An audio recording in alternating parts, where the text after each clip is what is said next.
Nós estamos dando início a mais um estudo aqui no Instituto de Cultura Espírita do Brasil, o ICEB, a casa de Deolindo Amorim, seu fundador, que tem a presidência de honra na figura de Jorge Andréa, e temos toda a pleiade de espíritos que fundaram, são cofundadores e que deram sequência a esta obra, que é o sonho de Deolindo Amorim, e certamente é um projeto do plano espiritual superior para a divulgação do Evangelho de Jesus e da codificação excelsa de nosso querido codificador Allan Kardec.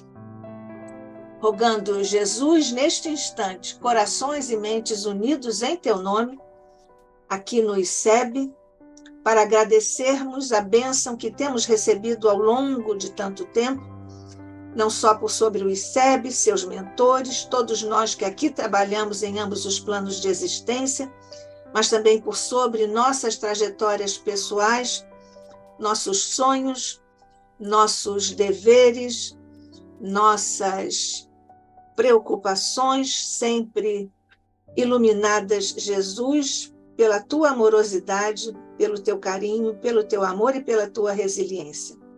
Abençoa todos os nossos irmãos em humanidade, que atravessam duras provas e expiações, segundo nos advertiste. Mas também, Jesus, dispensa teu carinho e teu amor por sobre todos os seres da criação, como mentalizamos agora. Graças te damos hoje e sempre, rogando-te uma bênção especial nesta hora, por sobre nossa querida irmã, companheira, amiga Vanessa Anceloni, que vem nos falar de sua especialidade, a neurociência e os relacionamentos humanos e interhumanos. Fica conosco, Jesus, graças te damos hoje e sempre, sob o olhar de nosso Pai. Assim seja.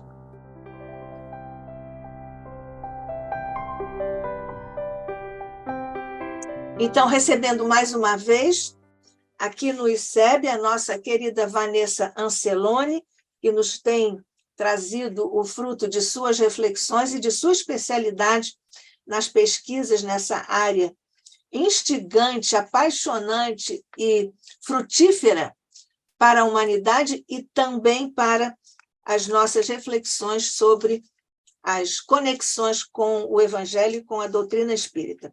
Vanessa Anceloni é espírita de quinta geração, brasileira-americana, é neurocientista e psicóloga formada na Universidade de São Paulo, a USP, com pós-doutorado nos Estados Unidos, tem trabalhado na divulgação espírita nos Estados Unidos há mais de 20 anos, é fundadora da primeira rádio espírita dos Estados Unidos, a Kardec Radio, 24 horas e totalmente em inglês no ar. É editora-chefe da Spiritist Magazine há 13 anos, fundadora-presidente da Spiritist Society of Baltimore, Spiritist Society of Virginia e Spiritist Society of Washington, D.C. É tradutora de livros espíritas e coautora do livro A Nova Geração, com Divaldo Pereira Franco. Vanessa Anceloni, que nos vem hoje falar sobre neurociência e relacionamentos, com a nossa gratidão aqui do ICEB, mais uma vez, que nos vem agora trazer as reflexões para nós nos informarmos sobre neurociência e relacionamentos. Somos todos ouvidos, Vanessa. Obrigada, Nádia, amigos do ICEB. É sempre um renovado momento para a gente estudar. Falando de estudar, né? Por que que a gente precisa tanto, né? O Espiritismo vem trazer essa precisão de que em se instruindo a gente consegue se educar. Porque educação não é ir na escola, ir à escola, fazer curso online, é mudar hábitos. Diz Kardec, em O Livro dos Espíritos, questão 685, dizendo num comentário dele a uma pergunta dos espíritos que somente quando mudarmos hábitos vamos nos educar. Nós estamos falando de hábitos milenares, né? Hábitos que André Luiz, no livro Evolução em Dois Mundos, vai nos dizer que só vão ser mudados com duas condições, se a gente fizer um esforço e repetir. Quantas pessoas dizem assim, poxa, mas eu não sei porque toda vez eu caio num relacionamento assim, porque a gente ainda não aprendeu tudo que precisa naquilo. Porque a hora que aprender muda, vai mudar. Então tem que ver o que na gente precisa mudar. Bom, eu vou mostrar para vocês alguns slides. Infelizmente, a versão em português desses slides, eu tive um problema, então uma boa parte está em inglês, mas é pouca coisa, não tem nada demais, é mais o visual mesmo para a gente. E você também pode ir desenvolvendo em português. Exato, né? Não tem problema. Mas é muito rico você também trazer o seu material que você usa aí nos Estados Unidos. Muito obrigada. Obrigada. Então, olha só, nessa perspectiva, por que a gente reencarna? Nós reencarnamos para aprender a nos relacionar. Porque ninguém vive sozinho, ninguém vive para si.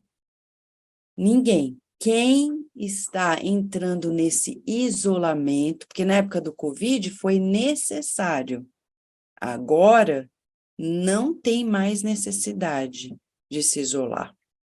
Na época do Covid foi um momento de aprendizado para a gente poder ir para dentro, ver quem está conosco e trabalhar. Agora é um movimento de voltar, cultivar amigos, como diz Jesus. Cultivar amigos, é importantíssimo isso para a saúde e mental, obviamente emocional. Então, nós vamos perceber o seguinte, se a gente for nas neurociências, a gente vai ver que o nosso cérebro, ele é totalmente feito para o relacionamento. O nosso corpo não foi feito para que nós ficássemos isolados, sozinhos. Não. O nosso corpo, o nosso sistema nervoso, ele é preparado para se relacionar. Então, na época dos filósofos, vou dar um exemplo de dois, são opostos, né? Na época, o inglês Thomas Hobbes. O homem é o lobo do próprio homem, né? Que a gente convive mais para sobreviver. Será que é só isso? Aí vem o oposto, né? O francês Jean-Jacques Rousseau e fala, olha, na verdade, a gente precisa um do outro, a gente vive, é um ser social, nós somos seres sociais. Quem tem a verdade?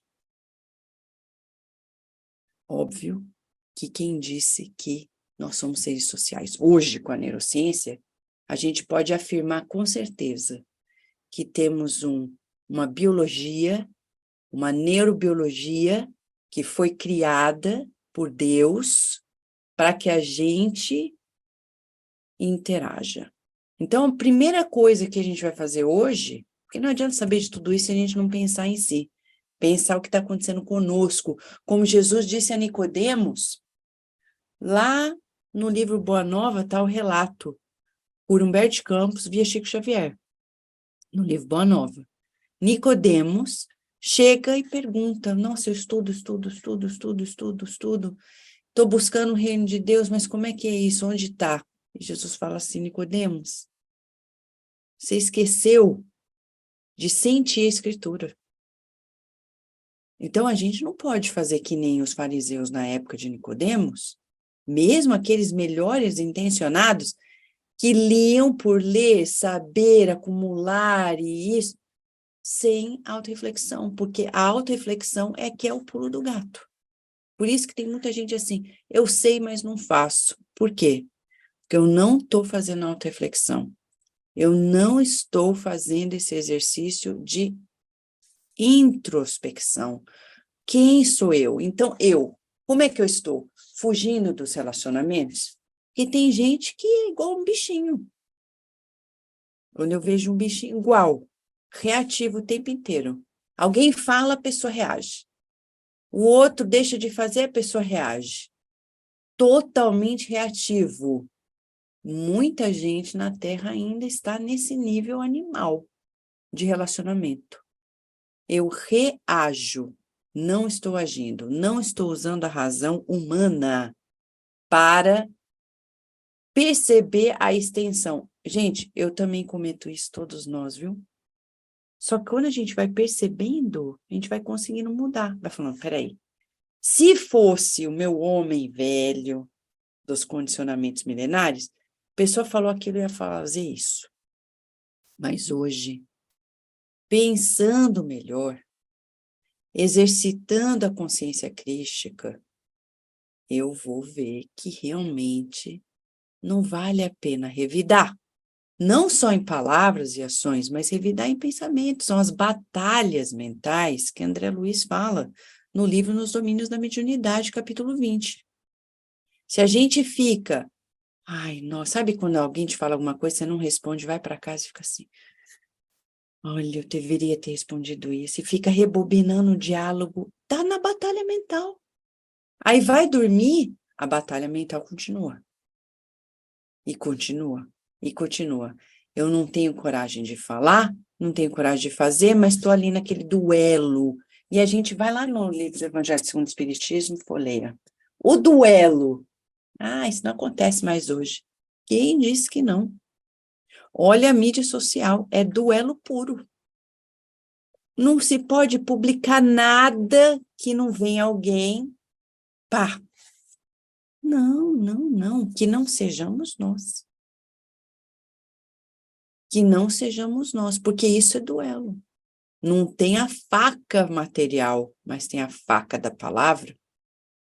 Não tem o revólver material, mas tem a bala daquele pensamento, daquele sentimento ferino, cruel, que acaba com as pessoas. Quantas são as pessoas que se suicidam por causa desses duelos, dessas batalhas na mídia social? Por isso que a gente tem que proteger muito as crianças e os jovens. Proteger não é falar, ó, não vai ver, não vai entrar. É ensinar como estar na mídia social. Ensinar. Como é que a gente ensina? Tem que estar do lado. Né? O que os pais não querem mais. Porque os pais querem assim, tá, vai. Não, tem que estar do lado. Tem que ver o que está fazendo. Tem que ajudar a coordenar aqueles pensamentos, ajudar a criança ou jovem a fazer sentido daquela experiência. Então, tem que conversar. E isso é humano. É o relacionamento, se relacionar. Então, vamos pensar numa escala de 0 a 10. Onde estou de 0 a 10? Em termos de relacionamento. 0. Muito difícil para mim. 10, tiro de letra. Eu sei que é difícil dizer que a gente tira de letra. Mas entre 0 a 10, provavelmente no 0 ninguém tá. A não ser que estiver muitíssimo doente, mentalmente falando. 0 a 10, onde a gente está? O número que você pensar, pum, coloca lá e vamos trabalhar. Porque é algo de introanálise. Eu estou me analisando. Vamos dar um passinho junto aqui. Só para dar um exemplo, eu vou entrar com a neurociência em 1 minutinho. Pegando Kardec, hein? Se a gente for no livro Céu e Inferno, tem um caso de uma mulher que chama Claire. Uma mulher bem egoísta. Ela diz várias coisas que são surpreendentes. Ela diz assim, depois que ela desencarna, hein? A gente está falando, vivendo encarnado e continua desencarnado. Não muda. Tem gente que fala assim, quando desencarnado, não vejo a hora de sair dessa família. Então tá, vamos ver a Claire se ela saiu da família. Olha só. Ela fala, estou sofrendo. Eu só vejo sombras de silêncio e indiferença. Eu estou sofrendo, ela fala. A minha miséria aumenta todo dia. Aumenta assim que eu vejo que a eternidade se desenvolve em mim. Que miséria! Como eu sou desgraçada, ela fala. Ó, tempos de culpa, tempos de egoísmo, em que eu esqueci toda a caridade, toda a devoção. E ela diz, só pensava no bem-estar dela. Malditos interesses humanos. Vão são as preocupações de interesse material. Então tá aí. Aí você vai na mídia social, olha que louco, né? O mundo maluco que a gente está vivendo. Eu falo maluco, é lindo, está progredindo. Mas olha que momento paradoxal. Tem gente que acredita. Gente, eu conheço pessoas que falam assim, ah, meu relacionamento é horrível em casa. No outro dia a pessoa faz uma festa e posta as festas. Quem vê pensa que está um paraíso. Aí o povo vê e fala, pô, olha só como ela é feliz. Olha como ela é feliz, fez a festa, foi em tal lugar, fez isso, viajou. Eu conheço casais que estão em pleno pé de guerra com violência doméstica. Aí, de repente, faz uma viagem para os lugares mais cotados. Tiram foto, posta, e no outro dia, divorcia. Por que a pessoa faz isso?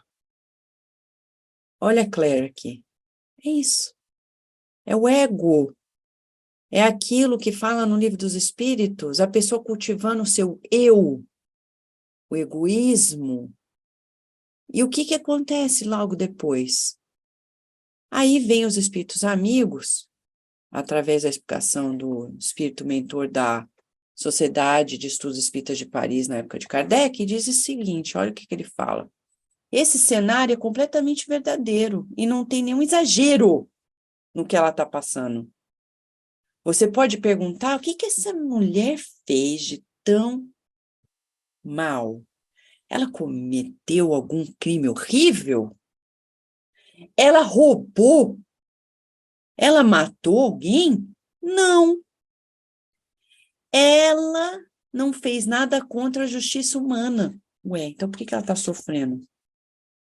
Ao contrário, na Terra, ela curtiu a felicidade material. Ela tinha beleza, dinheiro, prazer, elogios, fama, influência.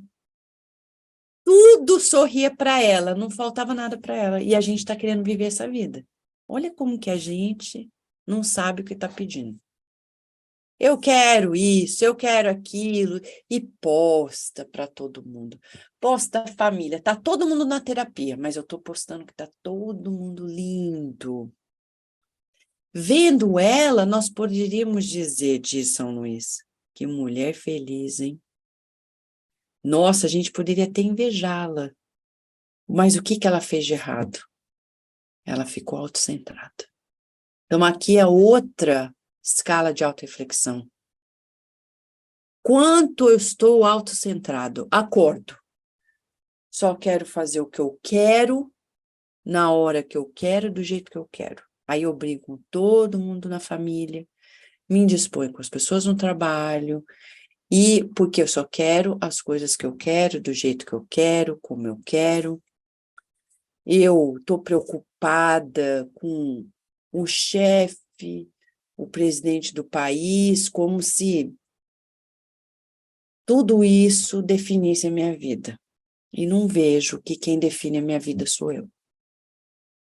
Quem fala isso? Jesus. Não sou eu. Porque Jesus nunca se preocupou com o que o imperador romano estava fazendo, no sentido de falar, olha, gente, tem que fazer um plano para destronar ele, porque ele está acabando com a gente. Porque estava. Ele não fez isso. Se eu e você, que somos espíritas, que é o espiritismo, é o cristianismo redivivo, por que a gente vai ficar ligando TV, acreditando nessa meia dúzia de notícias que se repetem todos os dias? pelas mentes infelizes de meia dúzia de jornalistas que não tem mais o que fazer, a não ser atormentar uma nação inteira com notícias que não são o que a realidade é, porque está cheio de coisa linda acontecendo e ninguém está falando.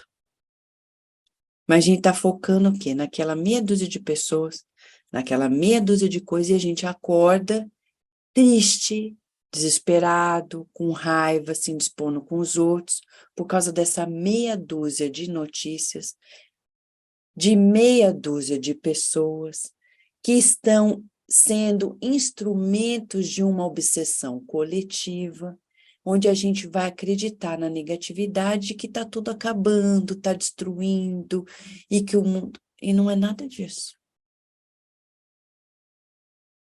Eu não acredito em tudo que as pessoas estão escrevendo nos jornais. Por quê? Porque quem escreve é igual a mim, humano. A gente vê o que a gente quer. E muitos, como diz no livro Nos Domínios da Mediunidade, tem um caso de um jornalista relatado por Chico Xavier, mostrando para gente que ele foi para o bar, escreveu uma matéria, estava bem mal acompanhado. Os obsessores da família estavam ali apostos para usá-lo, sem ele perceber conscientemente, como instrumento para criar um problema grande para eles. E assim são os jornalistas. Aqueles que são bons instrumentos, raros. A maioria é tudo por interesse, por pressões, e acabam escrevendo, publicando coisas, falando coisas, todos também hipnotizados pelas forças que não querem o nosso progresso. E se a gente acreditar, é um problema nosso. Se a gente for nos livros de Emmanuel, de há 2000 anos atrás, 50 anos depois, a gente vai ver os perigos que as pessoas passam de ficar escutando as notícias e querer criar revolução onde não existe necessidade, porque a revolução tem que ser para dentro. Essa mulher de São Luís, ela não quebrou nenhuma lei humana. Ela infringiu as leis divinas, porque ela esqueceu da primeira das virtudes, que é a caridade. Esse autocentrismo era a alegria dela na Terra. E agora ela está com aquele demônio que ela criou dentro dela. Então, olha só, relacionamento. A Claire não sabia se relacionar. Ela só pensava nela. Ela não via o outro. E aí eu vou fazer uma pausa dos slides de propósito, tá? Tô tirando para a gente pensar junto. Na neuropsiquiatria, vamos dizer assim, se a gente quer saber se uma pessoa está bem, existe uma escala de empatia a psicopatia. Então a gente vê quanto mais empática a pessoa, menos ela está correndo risco de entrar nas desordens derivadas da psicopatia. Essa moça, Claire, do livro Céu e Inferno, é um exemplo dessas pessoas que ainda estão tão autocentradas que esqueceram o outro. Quando a gente estuda a neurociência das emoções, da inteligência emocional, a gente vai ver que não basta saber o que você sente, o que o outro sente. Eu preciso fazer uma distinção entre essas duas coisas, mas eu preciso aprender a ver o outro. Tem gente que nem vê o outro. Tem gente que passa do lado de uma pessoa que está pedindo dinheiro e não vê a realidade da pessoa. Olha e fala assim, conheço uma pessoa que um dia passou do lado de um homem que tinha uma pessoa, ele tinha umas pernas bem curtinhas E ele era o pedinte. Então, ele ficava sentado ao lado de um restaurante, isso no Brasil, tá? Ele ficava sentado ao lado de um restaurante, então as pessoas entravam. E ele passava, ele ficava sentado ali e pedindo doação. Ele tinha família, filhos, mas por algum motivo ele não tinha trabalho, então ele pedia. E um dia um homem que tinha bastante condição passou, eu estava nesse dia presente, eu vi, ele falou assim, ei, mentira, chamou o homem de mentira, ei, mentira. Aí ele falou assim, olhou, né, para a pessoa, você sabia que mentira tem perna curta? Olha a cegueira espiritual. Aí eu virei para essa pessoa que eu conhecia e falei assim, você está falando sério que você falou isso para ele? Ah, eu tô brincando. Eu falei, peraí, vamos nos colocar, faz de conta que você está sentado ali, pedindo. Alguém passa e fala isso. Isso é brincadeira que se faça? Essas eram as brincadeiras da época dos romanos. Era esse humor ácido que ainda persiste. Se a gente vê o livro Há 2000 anos de Emmanuel, a gente vai ver que tá ali. Esse humor que, na verdade, é um bullying. E a Nádia, que está aqui com a gente, escreveu um livro sobre bullying. É real. E não é algo do novo, desse mundo que a gente está vivendo. Sempre teve. Só que agora está evidente. E como a mídia social nos proporciona uma comunicação mais intensificada, fica muito mais vívido isso que está em nós. Esse autocentrismo, essa psicopatia que a gente precisa curar. Não vê o outro, só vê assim. Tem gente que entra no centro espírita para fazer amigo, mas centro espírita não é para isso. A gente se torna amigos no bem. Mas diz Dr. Bezerra de Menezes, no livro Dimensões Espirituais do Centro Espírita, de Sueli Caldas Schubert, é uma psicografia de Divaldo Franco. Ele diz assim, um centro espírita não é um clube. E aí que muita gente não quer mais ir no centro. Por quê? Ah, eu fui lá, ninguém me olhou, ninguém conversou comigo. Ah, porque as pessoas não me ajudaram na minha mudança. Porque as pessoas não ajudaram quando eu estava numa necessidade. Então, peraí. Então, você é o vampirinho do centro? É vampiro isso.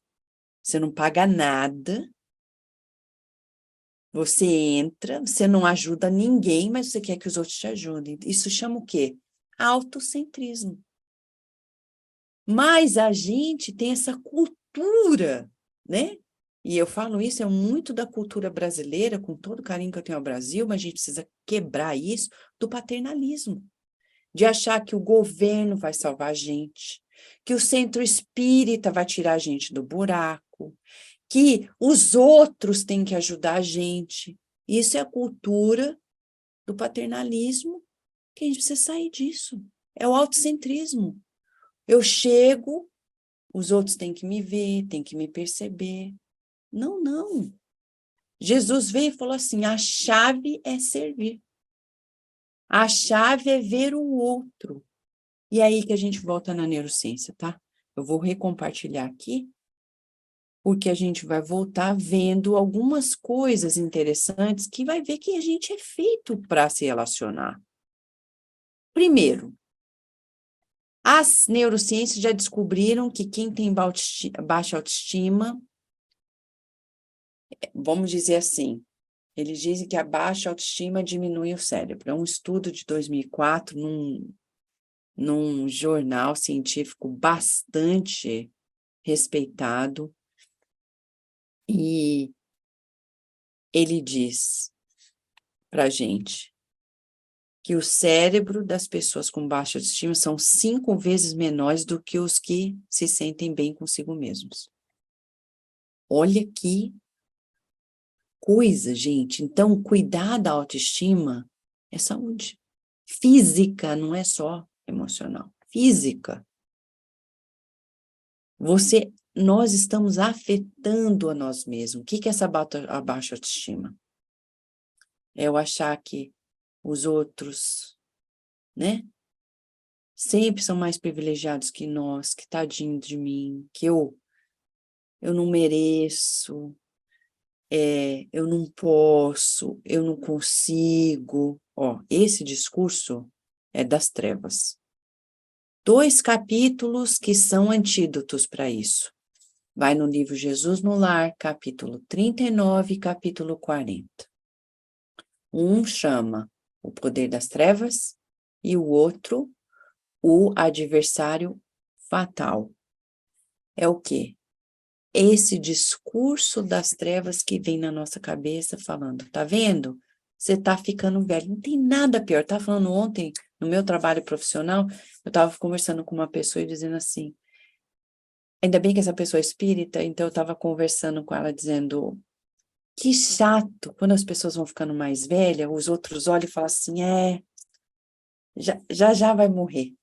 Aí não tem nada mais chato que isso. Porque eu falo, gente, qual que é a garantia que você tem que uma criança de 5 anos vai viver mais 90? E que uma pessoa de 90 vai parar de viver hoje? Às vezes essa criança vai desencarnar hoje e o outro ainda vai viver mais 10, 20 anos, eu não sei. Todo dia eu vejo notícia de gente com 100, 105, 107. Ontem eu vi uma notícia de uma mulher com 112. E se perguntar, está vivendo melhor do que muito adolescente que está aí, ó, se drogando, se alcoolizando, que muito adulto. Não tem nada pior do que uma pessoa se sentir que acabou a vida porque atingiu uma certa idade. Pelo amor de Deus. Até o último minuto, eu lembro aqui, né, Jorge André, quem conheceu de perto, pode falar mais do que eu não posso dizer, mas Jorge André é um exemplo de que vive uma vida longa e até o último minuto produtivo. Divaldo Franco? Divaldo Franco, com 96 anos, ainda se escorando no servir. E eu lembro, gente, 13 anos atrás, 13 anos, viajando ao Brasil, uma pessoa dizendo para mim, não, porque o Divaldo já acabou. Olha, a pessoa que falou isso não está mais na liga. E Divaldo aí continua. Então, a gente precisa ver que a autoestima não pode ser construída de coisas materiais. Se eu estou jovem, se eu estou velho, se eu estou bonito, se eu estou feio, se eu sou rico, se eu sou pobre. A autoestima independe das questões materiais. Vamos mostrar um outro dado. O quanto o nosso bem-estar multidimensional, incluindo o físico, depende dessa troca entre seres humanos, o amor. Então, há pesquisas que mostram, esse estudo aqui é muito lindo, é um estudo muito forte, com crianças de orfanato, estudos de imagem mostrando que a criança que não teve essa interação, foi negligenciada, não teve carinho, entre outras coisas, tem uma diminuição da massa cinzenta muito, muito, muito pronunciada. A falta de amor, a falta de interação, gerando prejuízos, não só físicos, como cognitivos, de saúde integral. Quebra o cérebro da criança. E hoje, o que a gente vê? Pais que querem ter filhos para alguém criar. E aí dá para uma babá que não ama o seu filho. Não ama. Tá, eu conheço babás que passam a amar, mas é diferente. Não amam. Cuidadores que não amam. E quais são os primeiros e mais importantes momentos para selar essa amorosidade? Aqui é que está o pulo do gato. os 3 primeiros anos de vida. 7, mas essencialmente os 3 primeiros anos. Por quê? Nos 3 primeiros anos, o cérebro da criança vai ter um aumento significativo, chegando a 80% do tamanho do cérebro de um adulto. Então, quando eu vejo pais que têm um bebê, ele não fala, e porque ele não fala, eu também não falo com o meu bebê. Eu falo, mas agora é suposto ele não falar para te escutar, que a hora que ele começar a falar, ele não te escuta mais. Agora é hora de você falar com ele. Agora é hora de você ir lá e imprimir as lições necessárias. Antes dele falar, sentar, se mexer, andar.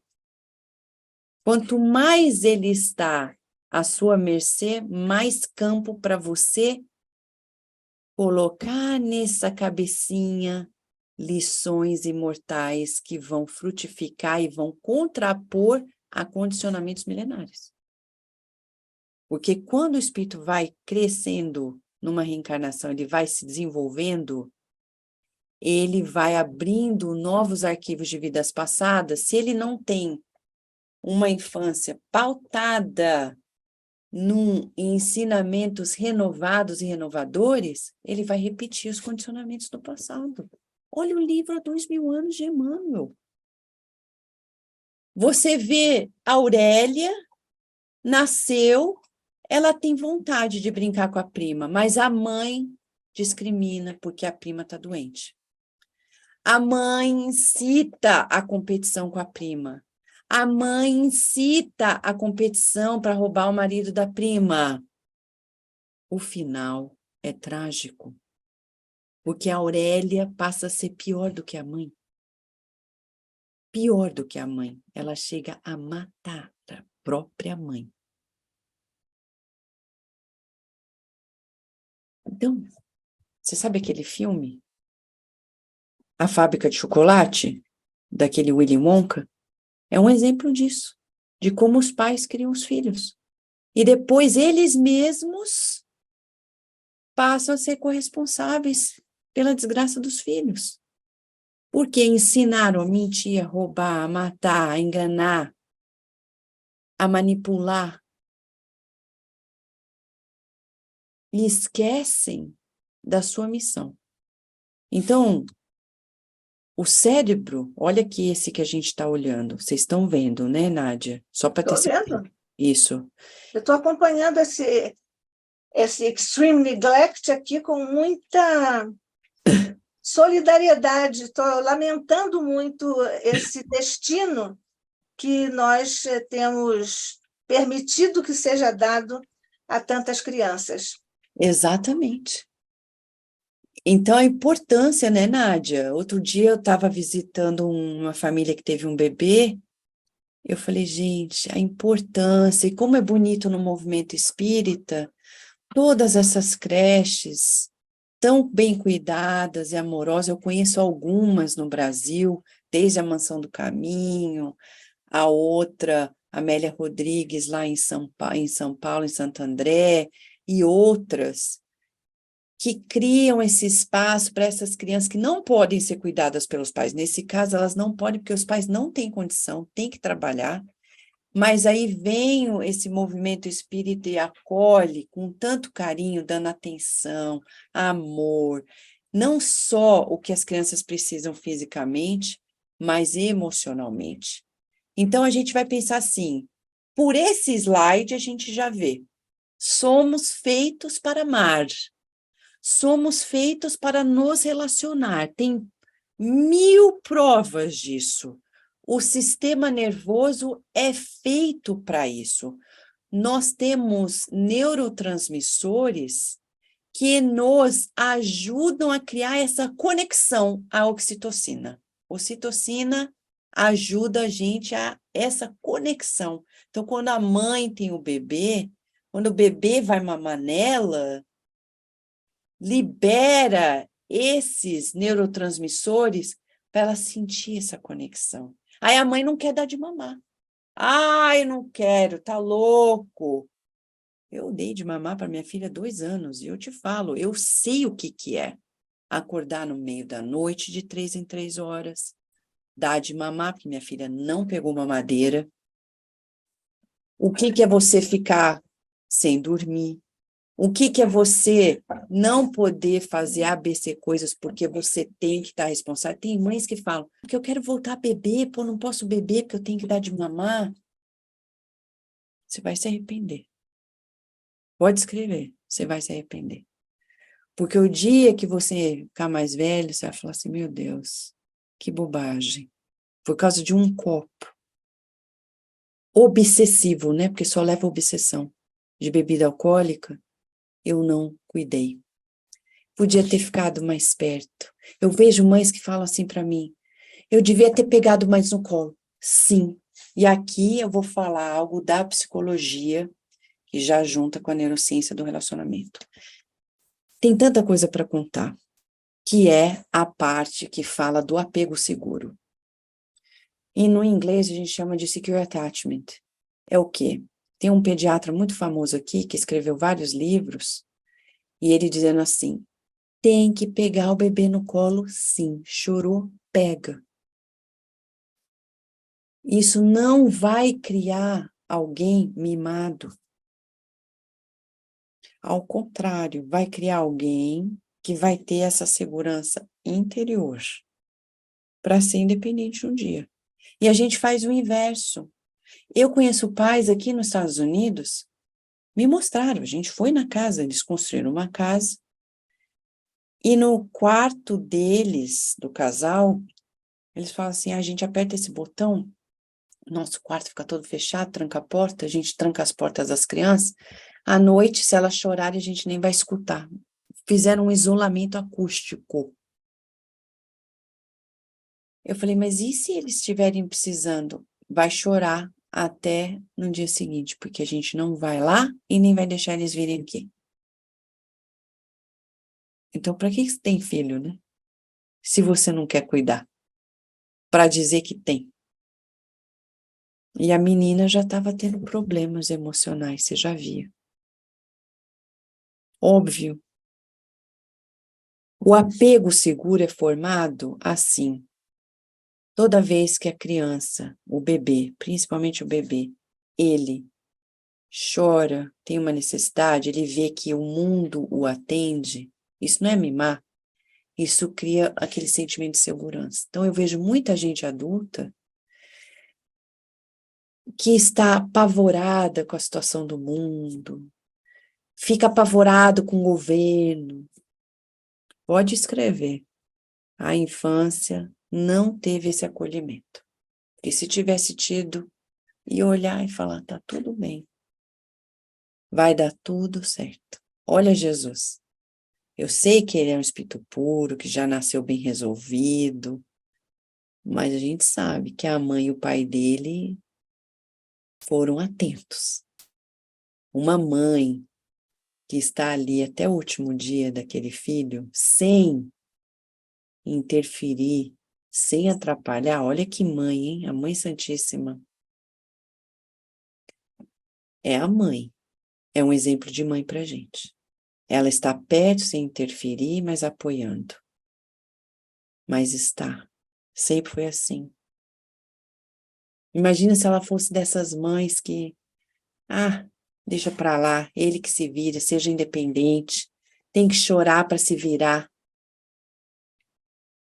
Não, o exemplo que a gente tem da Mãe Santíssima é um exemplo para a gente. Não é casual que a gente tem relatos inúmeros dela, e tem um livro inteiro que Chico Xavier psicografou, intitulado Mãe, que muita gente não conhece, chama Mãe, vai no Google, coloca Mãe Chico Xavier, você vai ver um livro em PDF, você pega e vê inúmeras mensagens sobre mãe,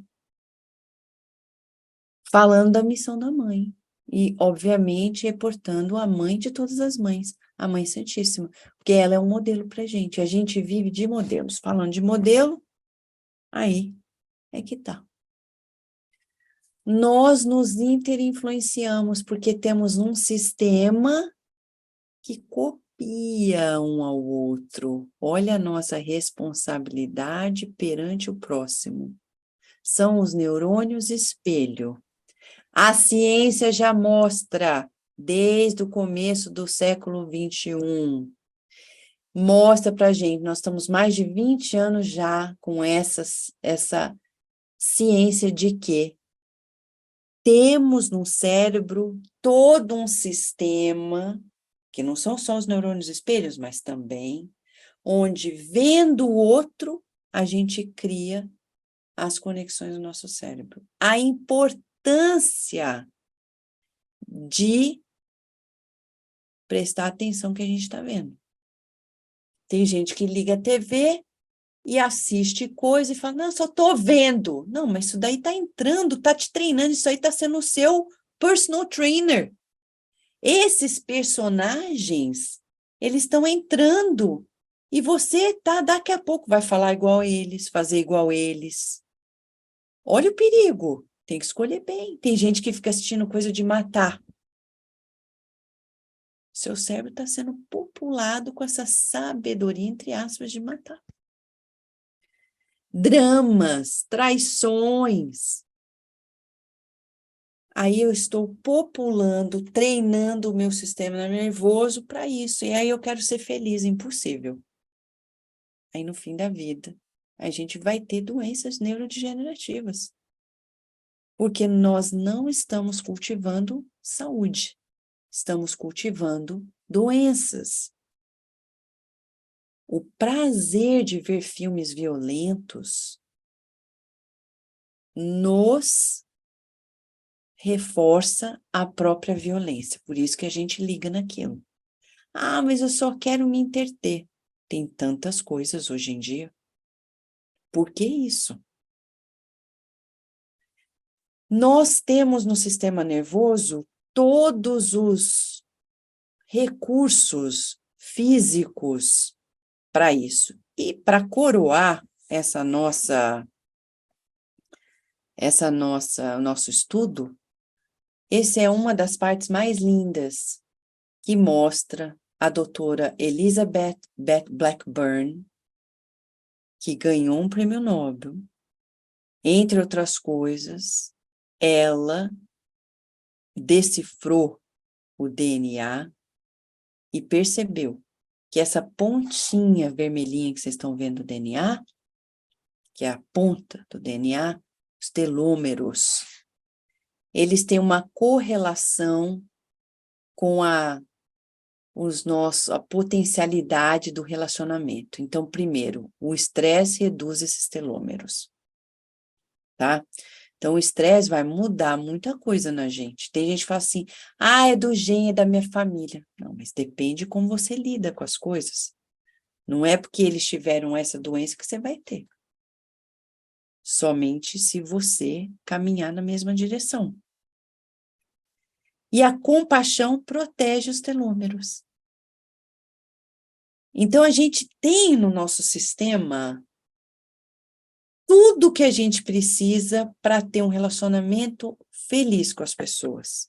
Se a gente ainda não conseguiu, é porque a gente precisa criar recursos para desabrochar essa potencialidade até biológica de estar em harmonia, de ver o outro. Os neurônios espelhos detectados primeiramente em primatas, ou seja, não é só algo humano, mas é algo que vem na filogenia e em nós se desenvolve.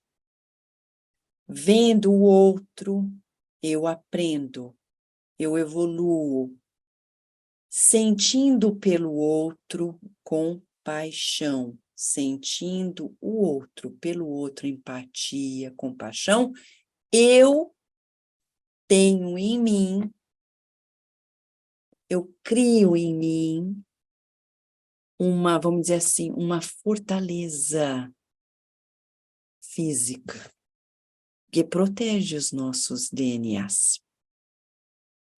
Isso muda tudo.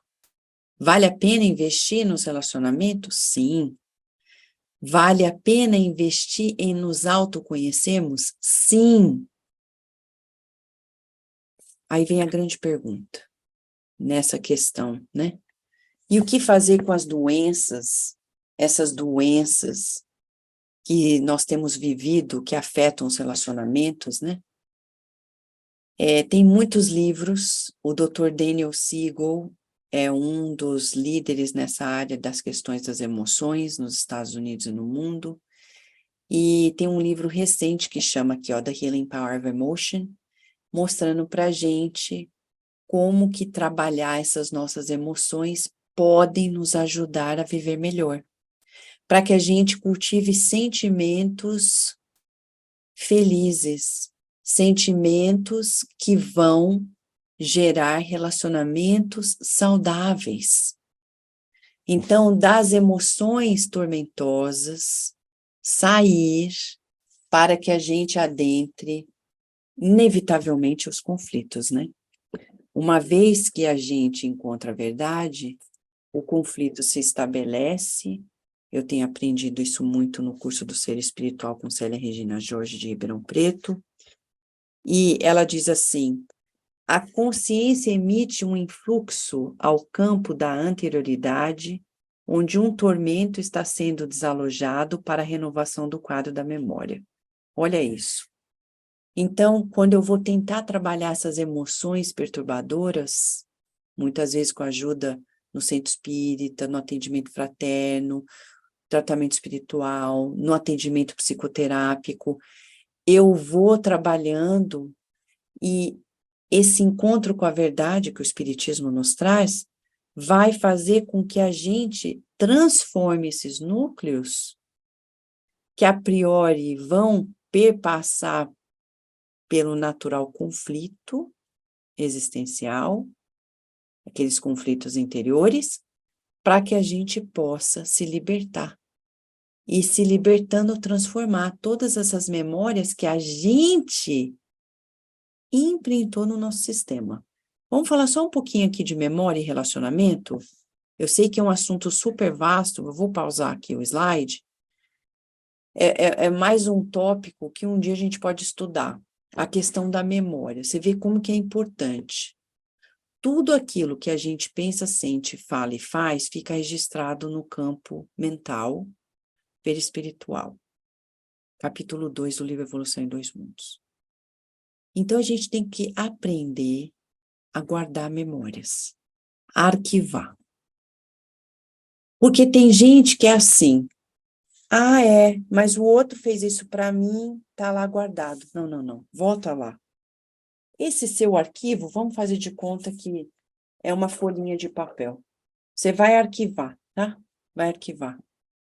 Mas esse arquivo aqui não tá harmônico, não vai estar legal, ele tá vibrando, ele vibra. Eu preciso harmonizar esse arquivo de memória para que eu fique bem. Então, eu tenho que voltar, rever. Peraí. Quando a minha mãe me batia quando eu era pequena, quem é que estava me batendo? Era só minha mãe? Ou eram aqueles espíritos que também não me queriam bem, não queriam bem a família e estavam se vingando? Então, não adianta eu olhar e falar, tadinho de mim, minha mãe me batia. Porque não pode bater em criança. Isso é abuso. Nem um tapinho, não pode. Quem fez isso, se perdoe, mas hoje em dia não tem mais porquê. Não tem, nunca teve, mas hoje a gente tem os porquês de não pode, não pode. E nem com palavras. Mas vamos supor que a gente olha e fala assim, tadinho de mim. Não, não, não. Vamos olhar um pouquinho mais longe. O que você fez para atrair isso, hein? Porque ninguém é tadinho, ninguém é vítima. Não é que tá certo bater e apanhar, não. Mas existe uma lógica nos fatos. A hora que a gente reorganiza essa memória, a gente começa a ter compaixão pela mãe, pelo estresse que ela estava passando, pela família, o pai, a mãe. A gente tem até compaixão desses espíritos que estavam presos na violência por coisas que nós geramos neles. a gente olha e fala, essa memória não é assim, eu sou vítima. Então eu pego aquele papel que estava escrito assim, eu sou vítima, mudou. Eu reeditei essa memória. Agora é assim, eu atraí isso por causa disso, disso, disso, mas eu perdoo todas essas pessoas. Quando eu for arquivar essa memória reeditada, eu estou mais leve. Então, quando nós estamos falando da neurociência dos relacionamentos à luz do espiritismo, nós estamos falando aprender a fazer esse trabalho interior, reeditando as nossas memórias, para que a gente viva bem.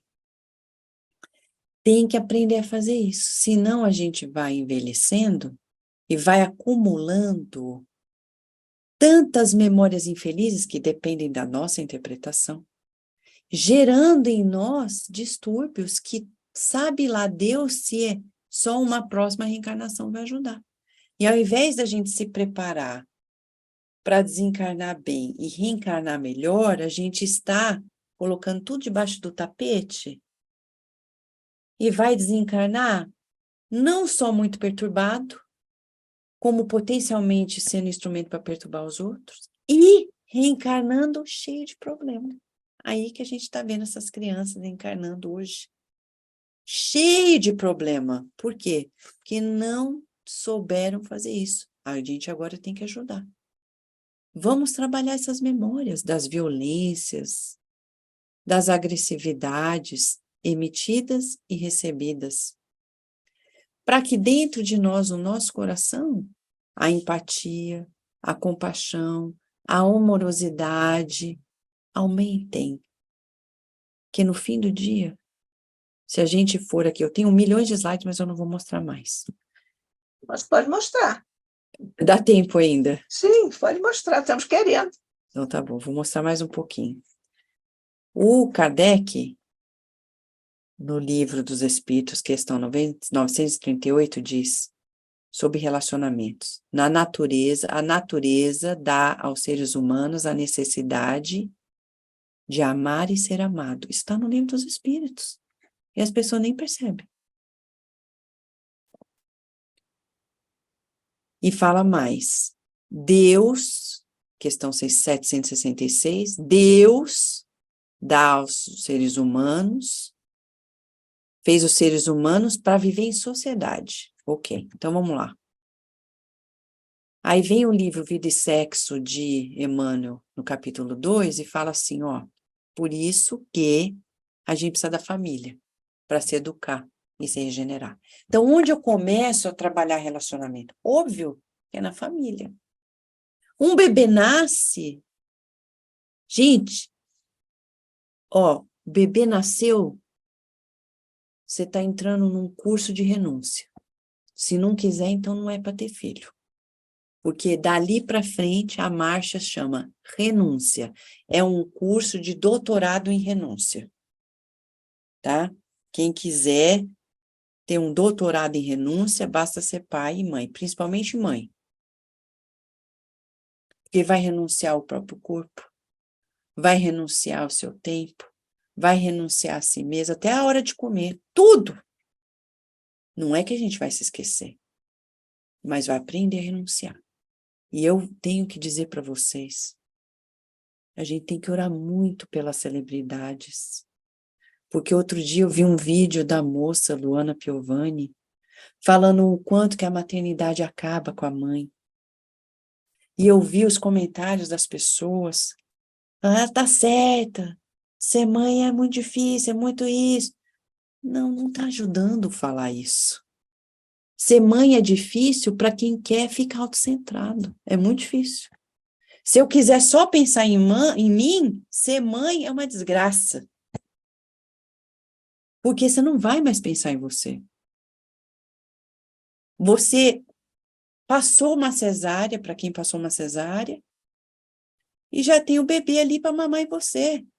Você está com um corte de 7 camadas no seu corpo, que, aliás, muita gente não sabe que são 7 camadas que tem que cortar.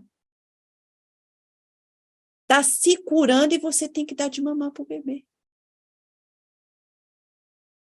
É uma renúncia gigante.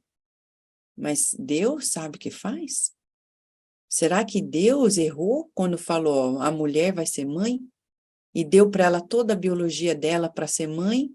Mas é que a gente não quer ser mãe.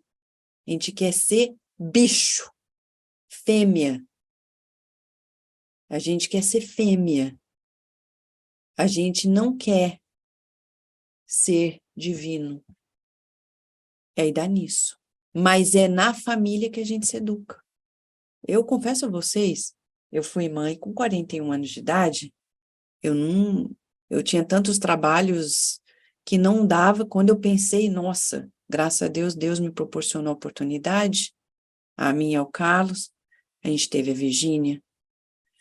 Eu lembro a primeira vez, a gente se preparou com zelo, tem um livro lindo da Anabela Sabino, que é essa psicóloga espírita no Brasil, para mim é um dos livros mais lindos que eu li, que chama A Gestação à Luz do Afeto. E eu recomendo para todo mundo que quer ser mãe, pai, que vai ser, que está sendo. E eu li, fiz as visualizações, mas eu lembro, os primeiros dias, quando eu fui para casa com a Virgínia, eu estava apaixonada, né, de ser mãe, aquele bebê. E aí eu falei, ixi, cada 3 horas eu tenho que dar de mamar. Eu não posso mais pegar o carro, sair, voltar a hora que eu quiser, porque eu era assim, né? Não tinha filho. Eu trabalhava muito longe, mais de 100 quilômetros de distância do meu trabalho. Então eu falei, ih, como é que eu faço para ir lá e voltar? Ixi. Eu comecei a fazer a matemática. Tudo mudou. Eu falei, Deus está me pedindo para fazer um doutorado aí em renúncia. E quanta coisa a gente ganha com a renúncia. A gente acha que perde, mas é o contrário, que ganha. E quando é avô, então, recentemente, meu marido, que teve um casamento anterior, o filho dele nasceu filho, a gente foi ver, foi ajudar. Não tem palavras para dizer que bênção que é. E muitos avós hoje falam, não, já cuidei dos meus, agora você cuida dos seus. Eu vou me divertir, eu vou viajar, eu vou cuidar de mim. Que pena. Está pulando a grande oportunidade de amar. Porque a ciência mostra, eu sou feito para amar. A oxitocina, a serotonina, a dopamina, o prazer de servir, de estar com o outro, nos estimula, é o melhor antidepressivo. Quer sair da depressão? Vai encontrar o outro. Busca ver o que o outro precisa. Vai ver quem sofre mais que você, que a depressão some assim, ó. Some. Desaparece. Sai da ansiedade, porque enquanto eu pensar só em mim, a ansiedade vai subindo. A ansiedade vai desaparecer quando eu falar o outro. Conjugar o verbo, o outro, o que o outro precisa. E a família é a melhor escola para isso. No livro Vida e Sexo, Emmanuel fala isso e ele vai repetir. Eu vou pular mais um pouquinho. No livro Leis de Amor. Porque no livro Leis de Amor, que é um livro fininho, através de 2 médiuns, Chico Xavier e Valdo Vieira, Emmanuel responde perguntas e respostas e diz assim, quem são aqueles pais autoritários, despóticos? Quem foram eles nas nossas outras vidas? Foram aquelas crianças que foram nossos filhos, que a gente ensinou o egoísmo e a intolerância. Agora eles vêm como nossos pais. Aí a gente dá uma ditadinha, ai, meus pais foram tão bravos, tão exigentes. Isso, a gente acha que a gente é o tadinho, mas eles, fruto do que a gente ensinou para eles. A gente ensinou a intolerância, a gente ensinou o egoísmo. Agora a gente expia parte da regeneração. O filho rebelde, quem é no passado? Ele foi o quê? Um irmão, um amigo, que a gente estava junto no crime, agora é um filho que a gente tem que educar. Humberto de Campos tem inúmeras crônicas, através de Chico Xavier, falando de casos de pais que reencarnam com ex-comparsas do passado de crimes que agora são seus filhos. E aí o filho está dando trabalho, a filha está mal ajustada. Quem é essa filha mal ajustada? Ela é aquela mulher jovem que a gente levou ao desequilíbrio e à crueldade. Emmanuel, no capítulo 2 de Lei de Amor. A gente levou. Percebe, meus amigos? Quem que é o marido que não é leal? Ó, só atrai o homem que me trai. Homem assim. Por que será? Porque no passado a gente pegou esse mesmo marido no passado e o deixou, abandonou, traiu, enganou. E agora a gente ensinou para ele. Agora ele faz com a gente. Que ele aprendeu. E a esposa maluca que ele fala, desorientada, quem é ela? É aquela companheira que a gente induziu à loucura. E hoje ela está aqui do nosso lado, maluquinha. E a gente vai ter que ajudar ela a encontrar o equilíbrio.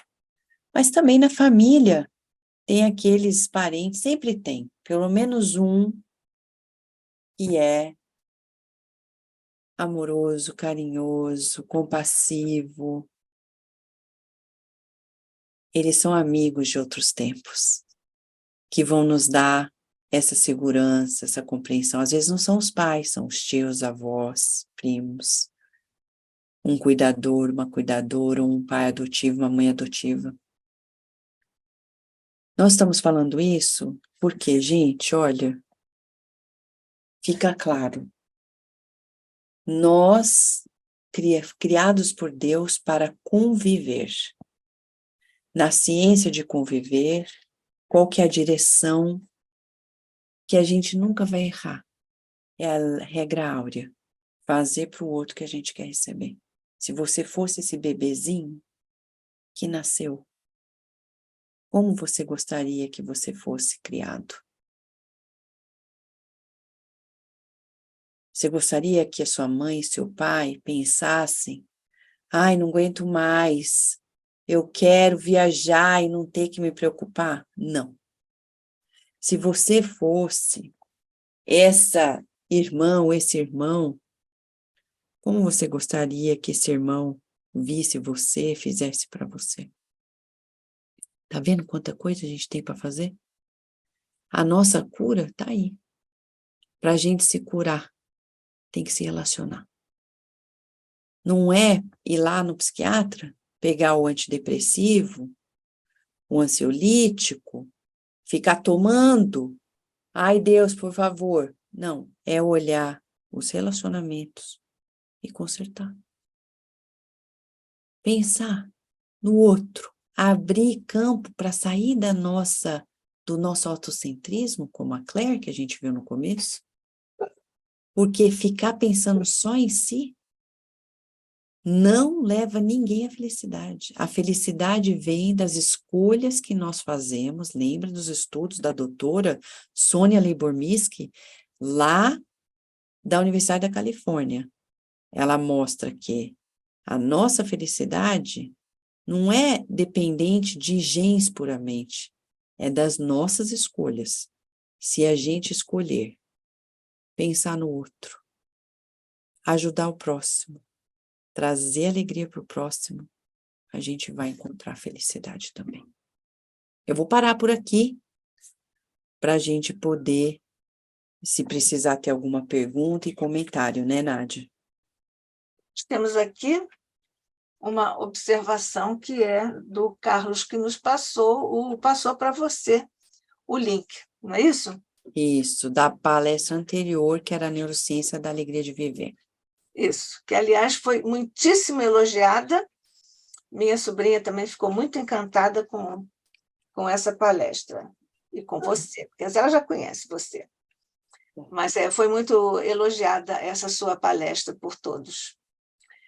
E hoje você nos traz essa delicadeza e a profundidade, a gravidade do tema dos relacionamentos. É muito grave o tema, muito profundo, porque ele diz respeito diretamente ao nosso projeto evolutivo. Porque nós estudamos essa necessidade, porque somos seres gregários, Aristóteles já disse isso, né? Somos um animal gregário, e está na terceira parte do Livro dos Espíritos. É uma lei, guarda a categoria de lei no universo, os nossos relacionamentos, não é? O viver junto com o outro. E esse viver junto com o outro implica também você, por exemplo, agora está demonstrando viver bem com a Lupe. Não é? Viver bem com o outro, olha que linda é a Lupe. Viver bem com quem é esse outro, não é? É o animal que nós chamamos de irracional, mas que tem, olha só, essa delicadeza de relacionar-se com o humano, de agradecer ao humano. Existem casos emocionantes de animais que vêm agradecer a uma criatura humana que ajudou. Não é? Até um peixe, existem relatos de um peixe que veio agradecer ao humano que o salvou, que o ajudou a se deslindar de uma situação em que ele estava em perigo. O Francis de Waal, que é um pesquisador maravilhoso, ele tem especialidade nos símios, não é isso? O Carlos aqui está dizendo que foi um leão marinho, exatamente, foi um leão marinho que veio agradecer ao homem que o salvou, que o ajudou. Né? E o Francis de Waal tem relatos emocionantes sobre os símios, porque é a especialidade dele, mas ele tem, claro, uma formação mais genérica sobre o mundo animal. E esse outro não é só o animal, esse outro é a natureza, porque nós também precisamos nos relacionar, porque o feedback, você deixou isso muito claro, não é isso? O outro dá o feedback. O pai para o filho para o pai, a esposa, e você agora também trouxe essa, digamos assim, essa hierarquia, digamos, quase, de relacionamentos, né? O que é desleal, o que foi traído e assim por diante, mas nós também temos o feedback da natureza. Nós estamos vivendo hoje um quadro gravíssimo na história da humanidade, porque nós não vimos, não reagimos ou não agimos perante a natureza, perante as respostas que ela nos dá. Nós temos maltratado a natureza, temos sido desleais para com a natureza, que tanto nos dá, e ela também nos dá uma resposta, porque nós estamos falando de feedback em relacionamentos. E temos que nos relacionar com o outro, conosco mesmos, com esse desdobramento que você nos trouxe, assim, com a costumeira delicadeza, mas com a costumeira profundidade. E veja, né, Nádia? Biologicamente, o nosso sistema nervoso, ele está preparado para o relacionamento. Isso. Vamos dizer assim, dá todos os recursos para a gente se relacionar. Então, quando eu vejo pessoas falam assim, eu sou assim mesmo, eu sou isolada, então você precisa de ajuda, porque quando a gente está saudável, nós temos toda a estrutura para estarmos com o outro. Estar com o outro é a solução para a evolução. Fisicamente, desde os neurotransmissores, as estruturas neurológicas. Por exemplo, eu lembro quando eu estudei na USP um curso muito interessante sobre as citocinas, as quimoquinas, mostrando para a gente como que essas pequenas moléculas vão sendo estimuladas de acordo com os estímulos que a gente vai recebendo. Então, o que acontece? Quando uma pessoa, por exemplo, agora na pandemia, acostumou a ficar em casa, não se isola, precisa de ajuda. Então, a gente precisa pegar essa pessoa e falar, vem aqui, vamos passar um tempinho junto, fazendo algo para o próximo, fazendo algo que possa lhe trazer esse conforto interior. Porque quando a pessoa faz o movimento contrário, Kardec fala isso no Livro dos Médiuns, capítulo 23, que a gente fala da obsessão. O primeiro movimento é se isolar, é se afastar. E o afastamento, essa falta da entrega no relacionamento com o outro, nos perturba, nos deixa ficar à mercê de mentes equivalentes que vão gerar a obsessão. Então, a gente vê que a nossa fisiologia, ela tem todos os recursos para a gente estar com o outro, e bem.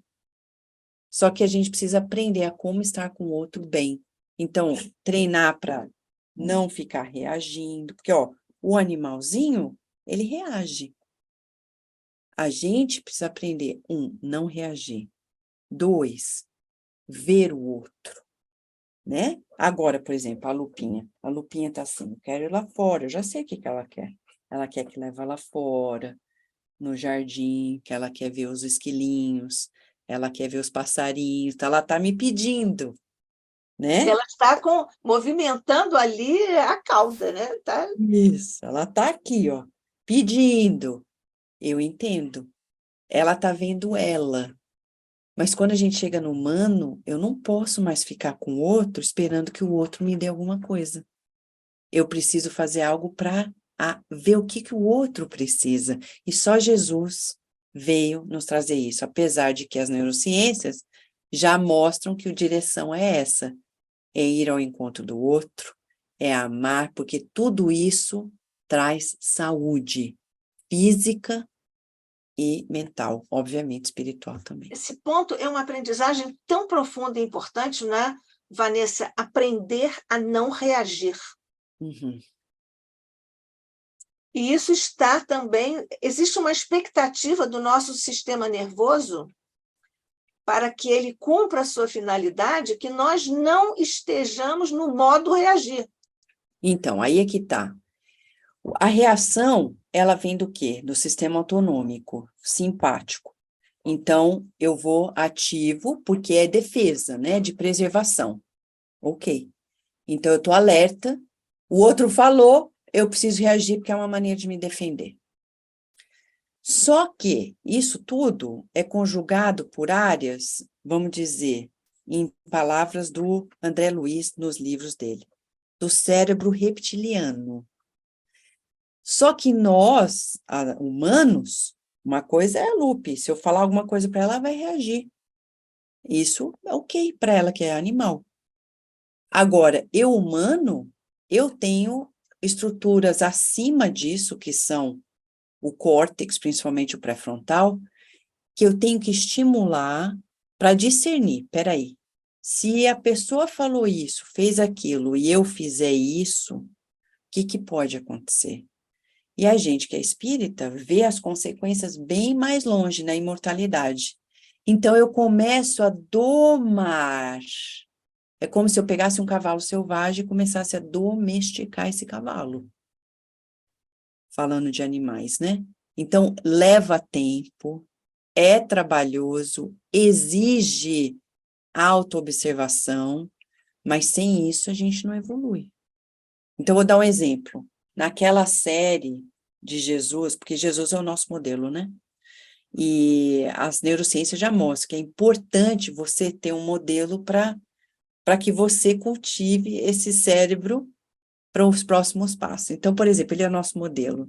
Tem uma passagem, tem muitas passagens, mas vou dar uma só dessa série do The Chosen, né? Que é sobre Jesus, onde ele está fazendo várias curas e está no meio da noite, muita gente na fila, e os discípulos estão sentados, como a gente vê nos livros de Neio Lúcio, no Jesus no Lar, a gente vê até no Boa Nova, os discípulos sentados e discutindo e tal, e Jesus vem cansado, passa por eles, vê que eles estão discutindo, e Jesus reage? Não, que ele podia, né? Ô, gente, o que é isso que vocês estão fazendo? Pô, eu tô aqui ralando, eu selecionei vocês para me ajudar e vocês estão aí sentados, discutindo, em vão. Não, ele olha, fala boa noite e vai dormir. Mostrando para a gente um exemplo de não reatividade. Então, eu acredito, Nádia, quem estivesse perguntando, o que eu posso fazer para me treinar para não reagir? Que não é ser hipócrita, hein? Porque isso aí a gente já fez muito, não funciona. Não é assim, não reagir por fora e por dentro tá em ebulição. Não. É olhar para Jesus. Lê o livro Jesus no Lar. Mas não o que ele fala, o que ele faz.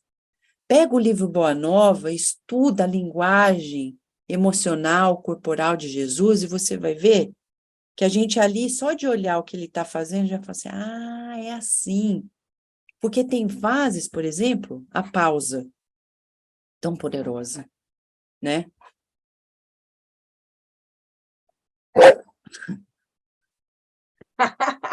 Né? A pausa.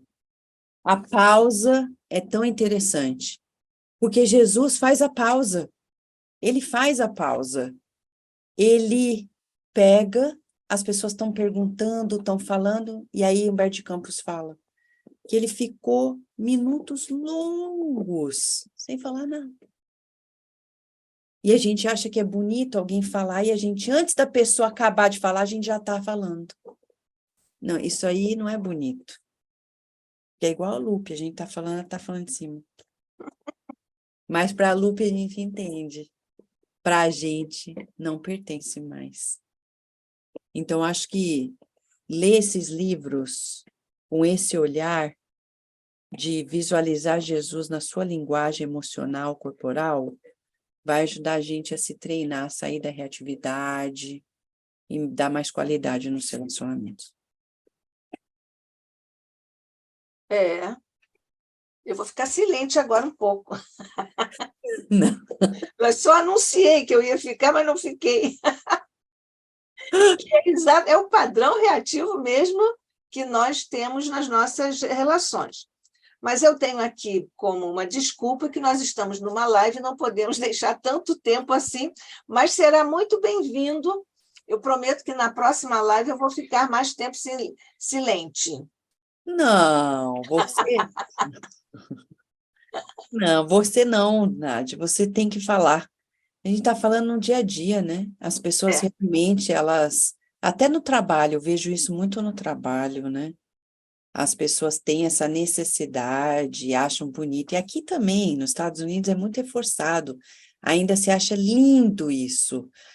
Uma pessoa mal acabou de falar, você já está falando. Nossa, como é rápido. Nossa, como sabe. Nossa, eu lembro uma vez no trabalho, na universidade, quando eu mudei aqui para os Estados Unidos, 20 e tantos anos atrás. Eu lembro o meu chefe, né? Teve reunião, ele me sentou comigo depois, sozinho, e falou assim, Vanessa, o que você está gostando? Eu tô. Não, mas eu vi que você não falou muito na reunião. Eu falei, porque eu tô observando. Eu falei, eu tô nova, eu tô vendo como tudo funciona. Não, porque se você não falar, ninguém sabe o que você está pensando. Eu falei, então tá, eu vou falar na hora que eu souber o que eu tenho que falar. Mas eu não vou falar só para vocês saberem que eu penso, porque óbvio que eu penso. Mas eu não vou falar só para vocês saberem disso, eu vou falar na hora que eu achar que vale a pena. Uma coisa a dizer, né? Eu falei, agora eu estou na fase de observar como que tudo funciona.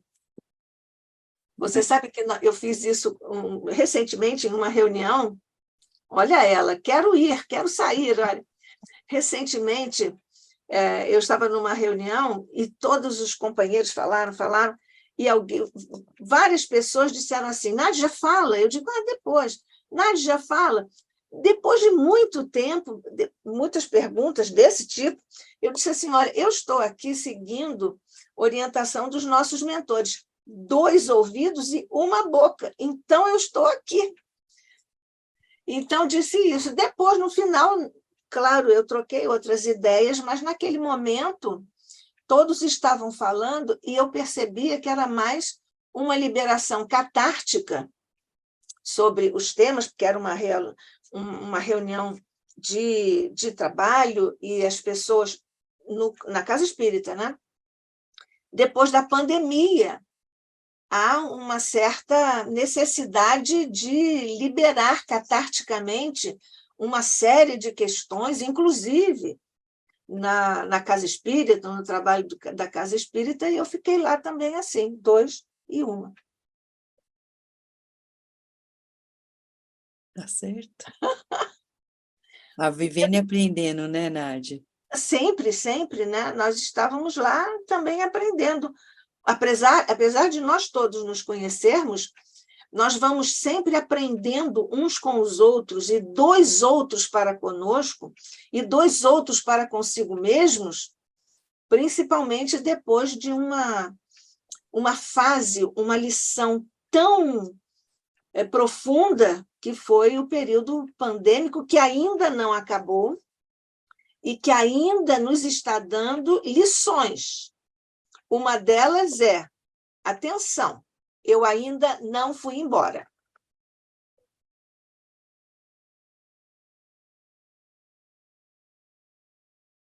Muitas pessoas estão no discurso geral, né, liberando geral,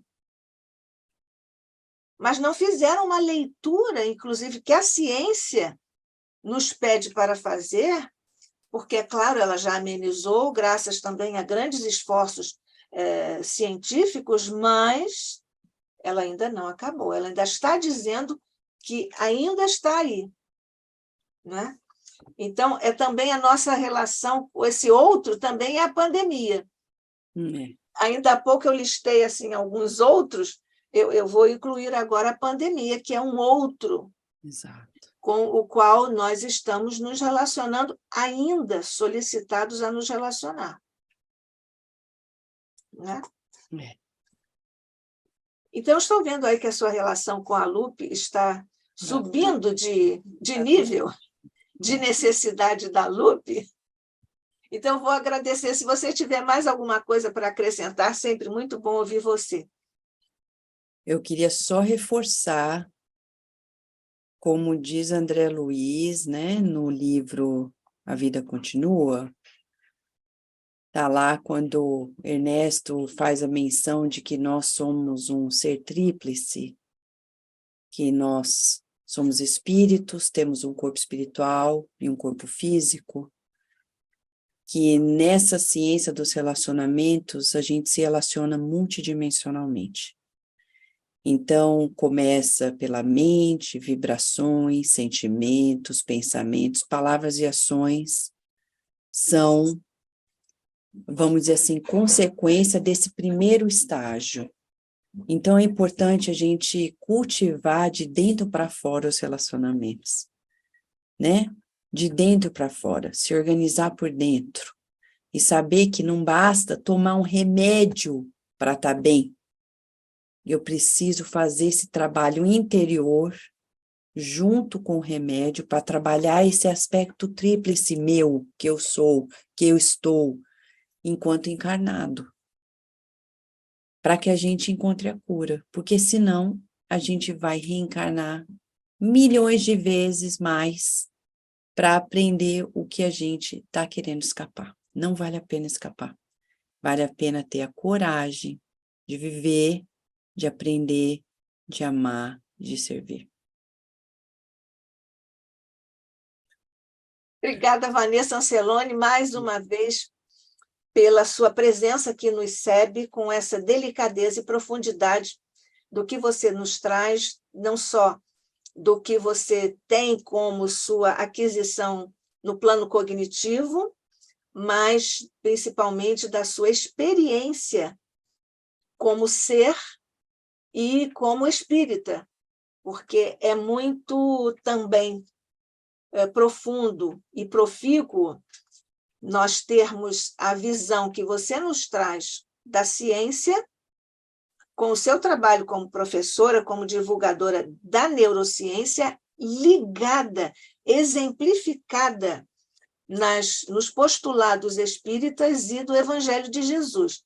Então, isso traz, evidentemente, uma abertura, um descortino de horizontes para todos nós que somos espíritas e desejamos aprender, porque nós sabemos que também precisamos estudar, mas antes de estudar e conhecer, nós precisamos amar, sentir e viver essa nossa, na verdade, é a nossa destinação cósmica, porque Deus é amor, nós somos criados por Deus, e de liberarmos, de sermos, vivermos o amor de Deus que está em nós e na nossa origem. Então, muito obrigada, Vanessa Ancelone, mais uma vez, por estar aqui conosco, falando de Kardec, falando dos nossos mentores queridos em sua... Você traz muito fundamento na literatura espírita, essa é mais uma beleza da sua exposição de sempre, não só hoje, mas todas as suas exposições, e vindo falar de Jesus, a cujo coração, mestre querido, que nós escolhemos para seguir. Nós estamos te agradecendo neste instante a beleza de mais este encontro e reencontro com as belezas do teu Evangelho, com a delicadeza de nossa irmã Vanessa Ancelone, com a exemplificação que nos traz em toda a trajetória de todos esses que, fiéis ao teu coração, nos trouxeram ensinamentos e exemplos de como seguir-te, mestre querido, ao longo dos tempos e ao longo das nossas encarnações e, particularmente, na presente encarnação. Graças te damos, ó mestre querido, guarda-nos sob tua paz e tua luz, hoje e sempre, sob o olhar de nosso Pai. Abençoa a nossa Vanessa Ancelone e todos os irmãos que estiveram conosco e continuarão a estar em ambos os planos de existência, não só aqui no ICEB, mas em todos os momentos e lugares em que buscarmos o teu exemplo, a tua luz, a tua paz. Fica conosco hoje e sempre, sob o olhar de Deus, nosso Pai. Assim seja.